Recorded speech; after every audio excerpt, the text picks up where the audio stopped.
दोस्तों, अभी तक आप देख रहे थे अर्थव्यवस्था की समस्याएँ क्या-क्या हो सकती है और अभी आप उसमें उत्पादन क्या करना है वो देख रहे थे। लेकिन हमको लगता है कि आपको क्या करना है वो तो जानना ज़रूरी इम्पोर्टेंट था, ये बहुत इम्पोर्टेंट था। लेकिन आपको कैसे करना है ये भी जानना बहुत ज़रूरी है, क्योंकि आज उसका भूत बन जाना है, क्योंकि इकॉनमी हमारे लाइफ़ के लिए, हमारे जीवन की सबसे ज़्यादा इम्पोर्टेंट सब्जेक्ट माना जाता है।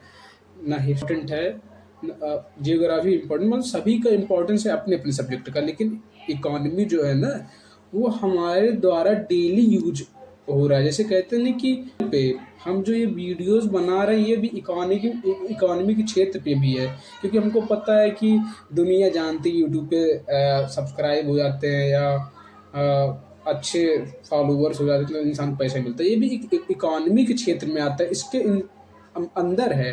तो हम क्या बताने, उत्पादन कैसे करें, अर्थव्यवस्था की मुख्य समस्याएं क्या है। तो अब उत्पादन कैसे करना है, तकनीक का चयन कैसे करें। तो उत्पादन कैसे करना है, एक सर्वप्रथम क्या है, तकनीक का चयन कैसे करें। सबसे पहले श्रम प्रदान और पूंजी प्रदान। श्रम प्रदान क्या आता है, पूंजी की तुलना में श्रम अधिक कर उपयोग ना।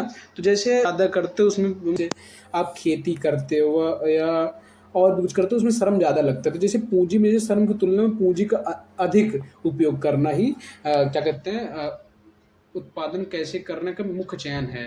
तो इसीलिए हमको लगता है कि जिस प्रकार से हम एक छोटी सी वस्तु को उत्पादन करने में उसका हमको इतना समय लग जाता है, और आपको ये पता होना चाहिए कि हमारी आवश्यकताएं अनलिमिटेड है और हमारे पास क्या कहते हैं उसके जो स्रोत हैं लिमिटेड है। तो हमको उसी के आवश्यकताओं को पूरा करने के लिए धीरे धीरे कुछ ना कुछ करना पड़ता है। इससे जैसे पर्यावरणीय क्षेत्र भी बहुत दूषित हो रहे हैं, फिर हमको इससे नुकसान भी हो रहा है, कहीं ना कहीं हमारे आयु पे भी इफेक्टिव पड़ रहा है। आप सभी को पता होगा कि जापान की तुलना में भारत की आयु बहुत कम है। जैसे 67-68 ईयर्स है, जापान में है 85, 87, 90 ऐसे है प्लस है।